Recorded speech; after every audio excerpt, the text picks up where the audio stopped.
Hello mga idol, maglilinis nga pala ako ng upuan ng kotse sa araw na ito.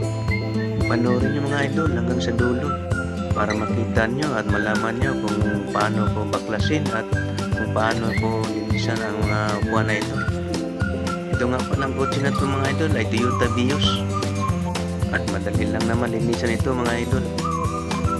At ito mga idol, simulan ko ng baklasin ang cover ng upuan sa harap, drivers at saka sa passenger seat sa harap mga idol. At dito mga idol, makikita mo yung mga alikabok talaga mga idol, ang dami. So ayan mga idol, makikita nyo.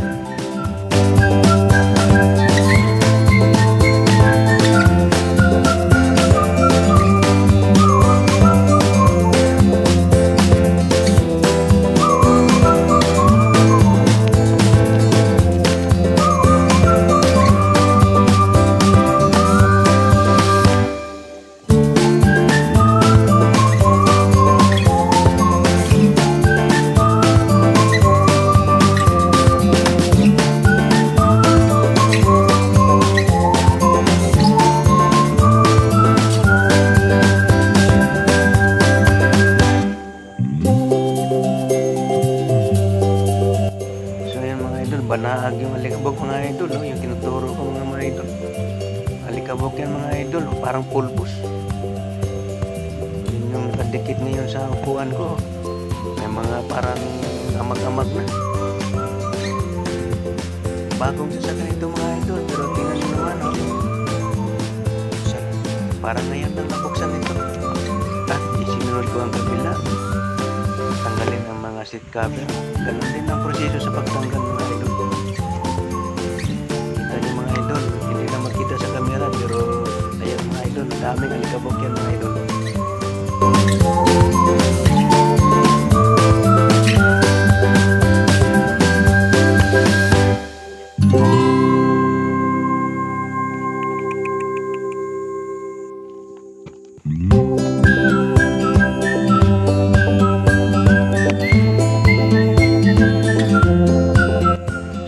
Ito yung nagsisilbing lock doon sa ilalim mga idol para pampasikip siya. Yan yung kinakabit doon sa ilalim mga idol. Clip, parang clip siya.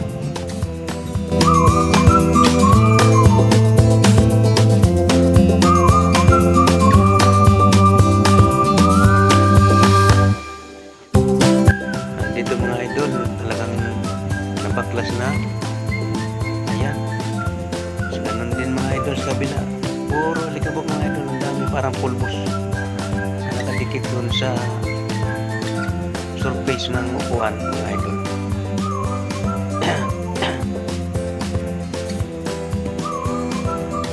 At sa backseat na naman tayo mga idol sa likuran.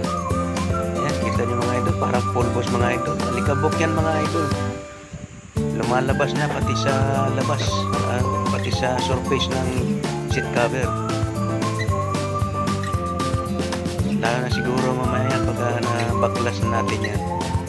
So ayan mga idol, inumpisahan kong baklasin itong sa likod ng upuan.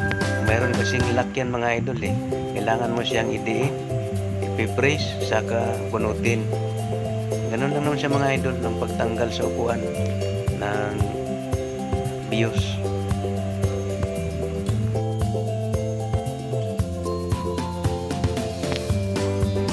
Ayan mga idol, nabaklas ko na yung kabilang bahagi.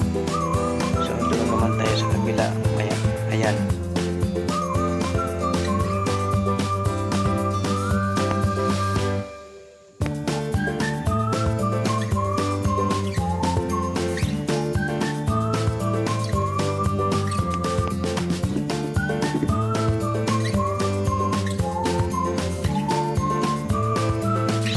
Baklas na rin yung sa kabila mga idol.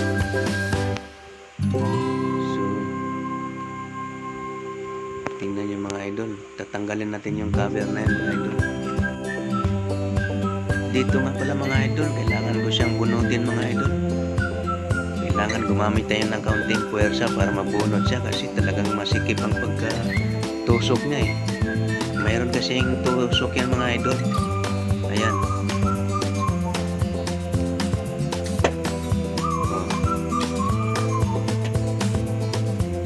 kabila naman mga idol, bubunutin na natin yung kabila mga idol. Ayan.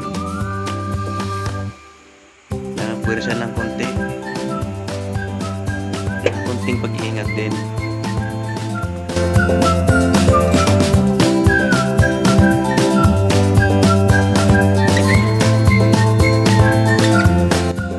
So ganun lang pagtanggal ng upuan sa likod mga idol. Napakasimple lang mga idol.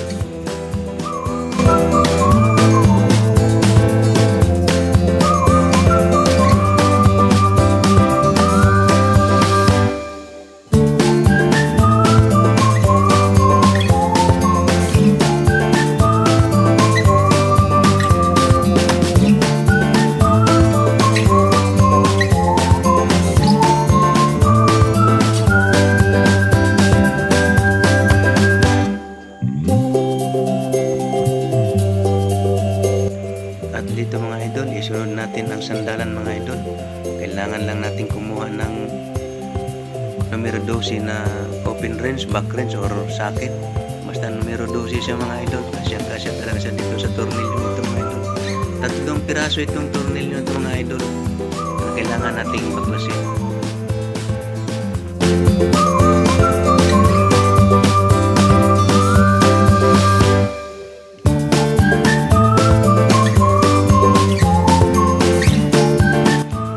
Bago yan, kailangan natin tanggalin muna itong mga headrest na ito mga idol.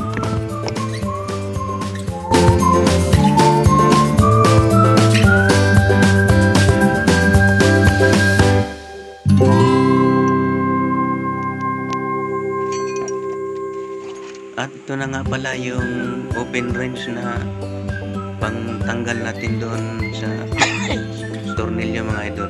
So ayan na. Umpisahan na natin siyang baklasin mga idol.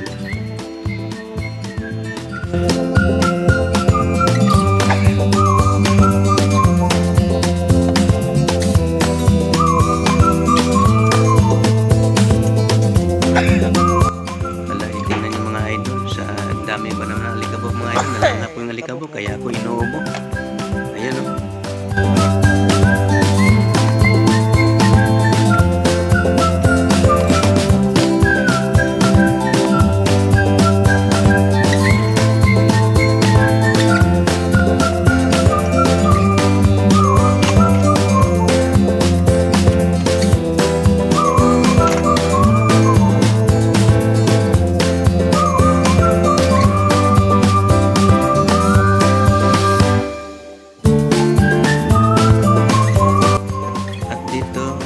Bubunutin na natin siya, itaas lang natin siya ng konti. Ayan, mababaklas na siya.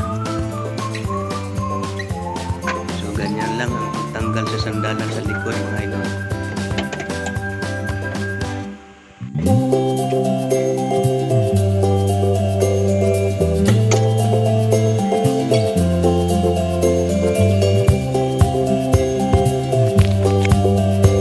So yun nga pala yung nakatusok doon sa likod mga idol. Kailangan ma-align talaga siya doon pagkatusok pagka ibalik natin siya. Yan. Kasi minsan mahirap siya salpak mga idol. Yung pagbalik mahirap. Kailangan talaga yan mga idol. Ipuntirya mo siya doon sa bawat butas mga idol.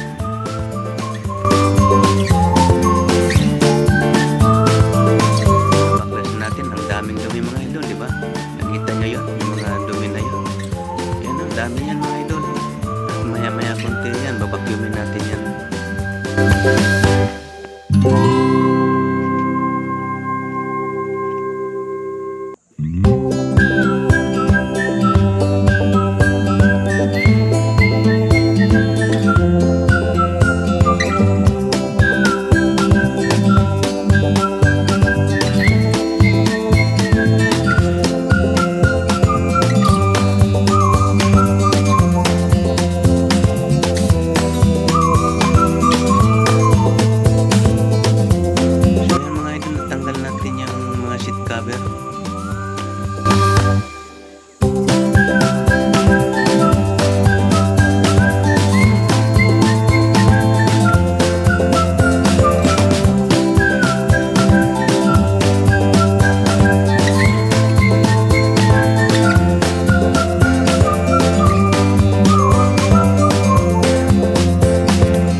sulok-sulok mga idol.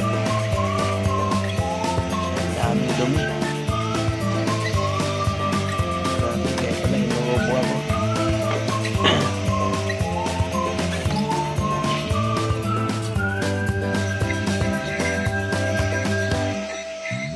Basta mga idol, lahat ng upuan dyan, binabacuum ko. Yung talagang pulido na pagka-vacuum mga idol. May brush pa. Binabrush ko pa yan mga idol. Tingnan nyo. Iwan ko lang kung matanggal yung mga alikabok dyan.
Dandahan yung sa likod mga idol para ang pagkatapos na vacuum yan, kailangan talaga punasan para siguradong malinis talaga. Ayan yung upuan sa likod mga idol, nandiyan yung sa pagkakapon sa likod. Kaya pinupunasan ko mga sulok-sulok pagkatapos ma-vacuum. So kung kayo may kutsi mga idol, pwede nyo magawa, may paggawa nyo lang sa iba. Basta ang paglinis nito maaaring once a month or twice a month. Gawin nyo lang ganyan mga idol ang routine. Once a month na lang mga idol para maganda. Diba?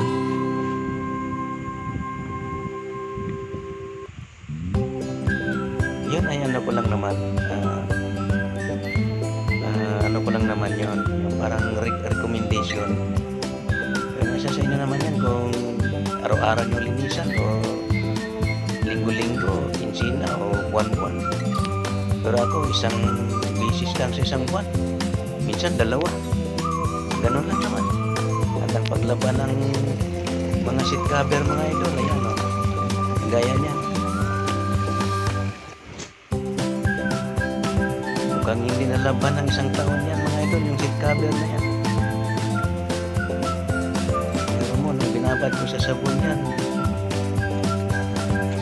yung pinagbabaran niya, yung sabaw na mumukhang kape na iwan.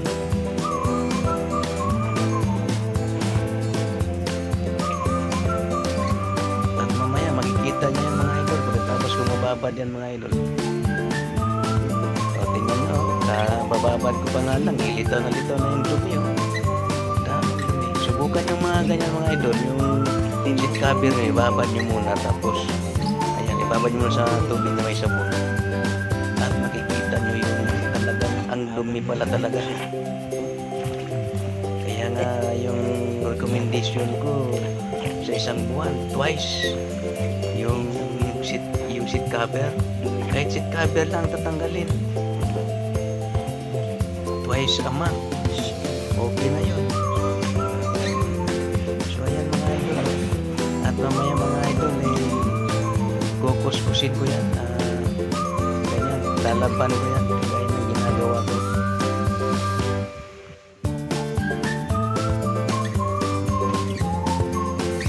Kagaya na sinabi ko mga idol. Yung sabaw. Naglaban mga idol. Nagmumukhang parang potik.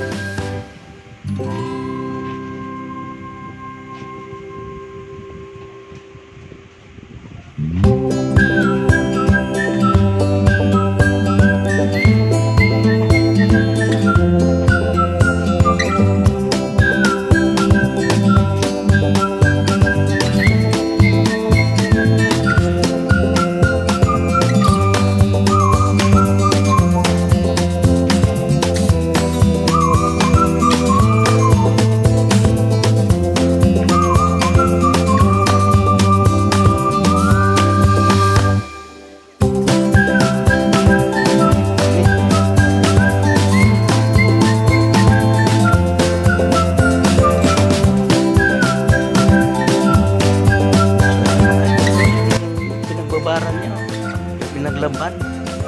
Ako, daig pa yung kulay ng ilog Pasig mga idol. Ayan o. Dumi pala. Yan ang magkukos ng minsan pangangati sa balat pag nakaupo yung pasahero. At sa mga ikling-kwento mga idol, natapos din ang paglalaba ko at nalinis na rin yung mga kagan na yan na may kasamang downy habang binabanlawan. Maraming salamat po sa panonood. Bye-bye!